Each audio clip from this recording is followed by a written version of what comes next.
Hi everyone, welcome to today's episode of Velocity Kinetics. I'm hoping today's is going to be a short episode, but until we get talking, we don't know. And I might have to abandon recording this because something's kicking off at work and we're sort of all in limbo until we get decisions are being made, and people where I work are sometimes very slow at making decisions. But what I want to talk about is something it's grinding on me because I see so many adverts when I watch YouTube for it about the whole claiming from the missale of PCP agreements. Now, one thing, the adverts do my head in because it's the same person going, if you enter your name into the, and weird thing that for some reason has become popular on social sort of talk like you've got this going on, and then really accentuate your noise. A pop filter, if you're using a microphone, is easy to get hold of. There are free audio adjusting pieces of software. Why does it have... I've already gone off on a tangent already, but the barrier of entry into content creation or just making things is now so low. Anyway, what they're talking about is between 2007 and 2021, within a lot of PCP, so personal purchase and hire purchase agreements, i.e. when you bought a car on finance, had a lot of hidden commissions within the paperwork. So this meant that you were potentially paying for something that you were paying for. And there's a key word in there, potentially. If anyone watching this used to work or has worked in anything to do with PPI, particularly around the mis-selling, which I did, at the time I worked for Santander's PPI complaints team in 2012, so when it was really kicking off. This is all prior to the Plevin legislation, which basically said that all PPI was missold. This might sound weird to talk about PPI and the Plevin legislation, but no one seems to...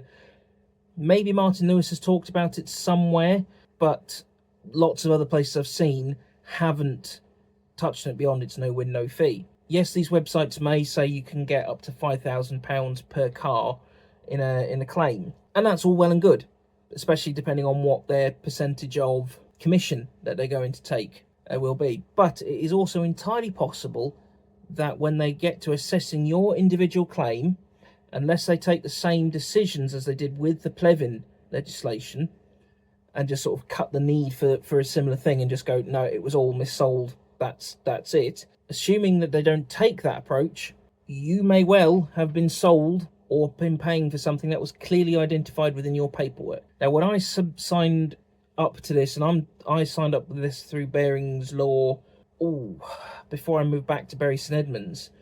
So it was about 2020-ish, basically when COVID, the original lockdowns were all in and about, without backtracking through all my emails. They reckon between my 3 cars I'd had back then, they reckoned I was owed about £11,000, which would have been nice, but they were also going to take, I think it's 35% commission on that. So steady on before you go saying, right, I'm going to go buy myself a new car, going to do this, good, and do that. Got to take your commission off. But this is how long this whole thing's been brewing for. The trade-off is, if it's a similar ruling to PPI or other redress schemes that have been about, even if it's just standard remediation and remediation schemes that your bank, building society, mortgage provider may have done, where you'll get however many years you were being remediated for, plus a certain amount of interest on top of all that. So just because it was 11 grand then, maybe more like 14, 15 now. But still, that is still a lot of ifs, buts and coconuts. I'm not going to tell you what's the best thing to do, because I can't.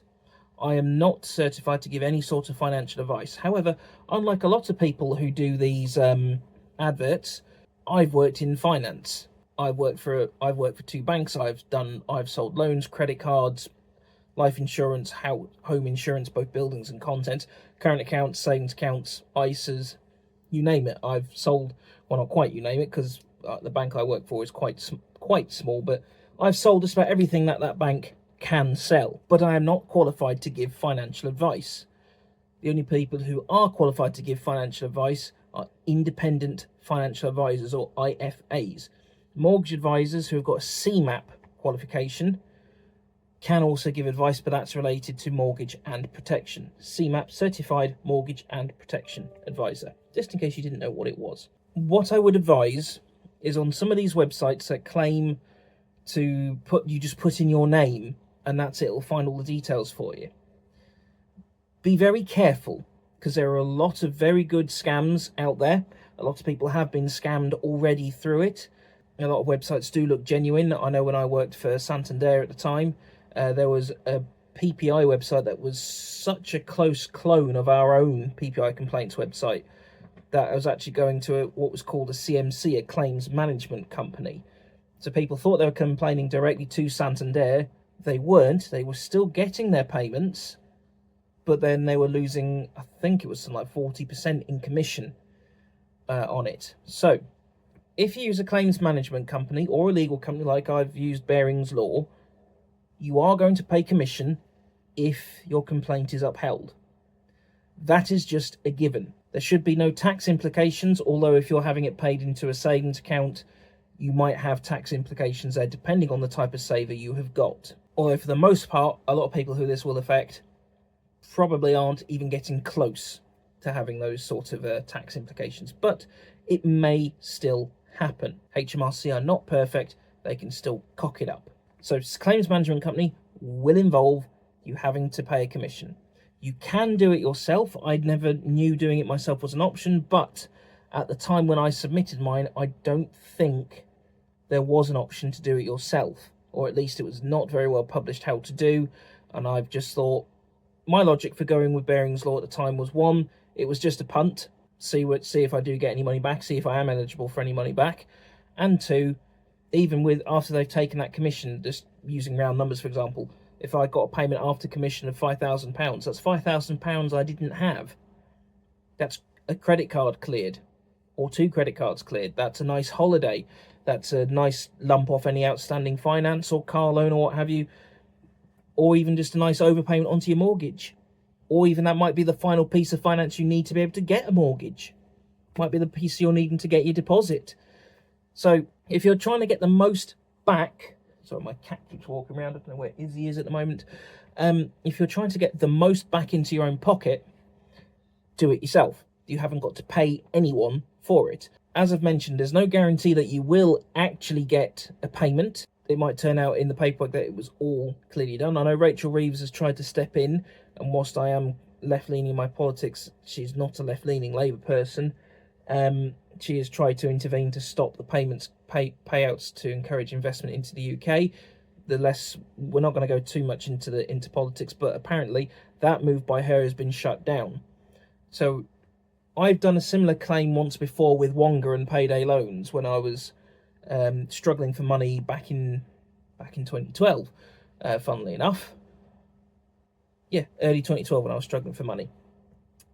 I didn't know until very late that I could have actually claimed all the money I paid them back. And when I did find out, Wonga were in administration, and I think I got £13. When if I'd pulled my finger out, paid more attention, I could have gotten something like, it was a depressingly high number. It was north of £3,000 overall. Let's just leave it there. I couldn't tell you how far north, I just know it was north. I can just remember it's north. I've tried to block it out of my memory because I don't want to remember those times. Be careful on those websites that ask you to put in your data. As I mentioned, some of them are not very reputable. Some are just data mining and will be selling your data on. Some are just going to steal your details and do the claim on your behalf, do the claim and say they've claimed for you, because that was also a thing during PPI.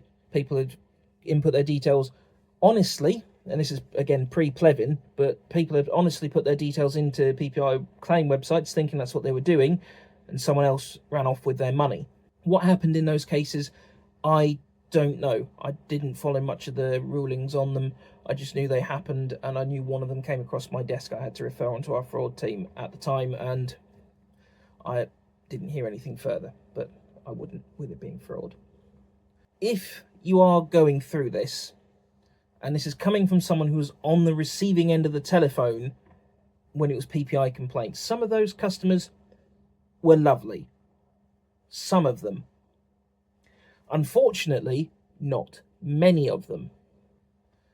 If you're dealing with a claims management company or dealing with the lender direct, don't get stroppy, don't get arsey with the person that's on the phone.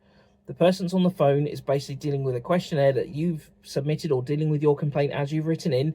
They're trying to put it all into the system, see what it gets, and then just manage through any admin requests or payout chases and things like that, assuming we get to the point where we pay out, because we don't know if that is going to pay out. I cannot believe it's 2025 and we have to fucking tell people to be nice to each other on the phone. But really, just be nice to whoever it is that answers the fucking phone when it comes to it. You said it, Izzy. Just be nice. The number of times, granted PPI was something slightly different, but the number of times I went home there are days I have never been spoken to in such a degrading manner. And I wish I could say that was the manager. So if you haven't, and you've had a car on finance, get your claim in. It is only an estimate at the moment. Until they actually get into doing the full calculations, there's no guarantee as to what it will be. And remember, when that guy who really talks in this weird, you could be owed manner. Remember, you could be owed. It's up to. So if in all of it turns out you're only owed 300 quid, rest assured they have to be accurate in those payments, because the FCA and the Ombudsman are watching. FCA is the Financial Conduct Authority, not Fiat Credit. I can't remember what it was called. Fiat, FCA, Fiat. I had a car on finance that was technically through Fiat, even though it was a Suzuki. That was called FCA. Fiat Chrysler Automotive Financial Services. That's what it was. They have to be so accurate in those calculations when you get that money back. So rest assured, unless it's 3 pence, what you're getting paid is the correct amount. And once you have claimed, that is it. It is done. That is the end of the matter. You can't have another bite at the cherry. Again, PPI. Customer had claimed through a claims management company, was cross, he didn't get his full payment, tried again through the direct route with the bank, and then got stroppy because he couldn't get his full payment.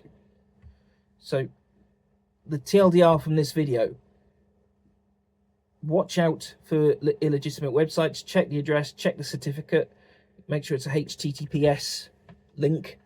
If it feels too good to be true, it may well be. Be wary, especially if you're wary of your data being sold off and mined and so on. Some of those websites are just data mining, with the added benefit potentially getting you some money back later on. We are in for quite a wait with this. I thought the ruling was meant to be next week, but apparently it's a bit further away than that. So submit your claim, but be prepared you might be waiting months for it. A lot will depend on when the ruling comes down. Assuming the ruling is in the favour of the customer, which, to be honest, I don't see why it wouldn't be, but until they make the ruling, we don't know. But they may also be handed a deadline to get it done by, or at least to get a certain wave of payments out by. Look at it this way. When you bought that car, you didn't know you were losing out that money. So yes, you could have done with more money in your bank account, but you're not missing it, because it's already been paid off, it's been in your monthly payments, what have you. It's already done and gone. It's going to be an added benefit to you when it comes back, if it comes back.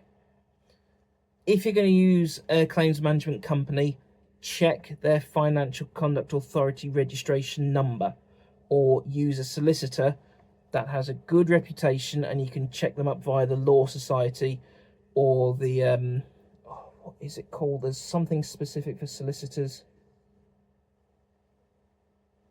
I can't remember. It's effectively the FCA for solicitors.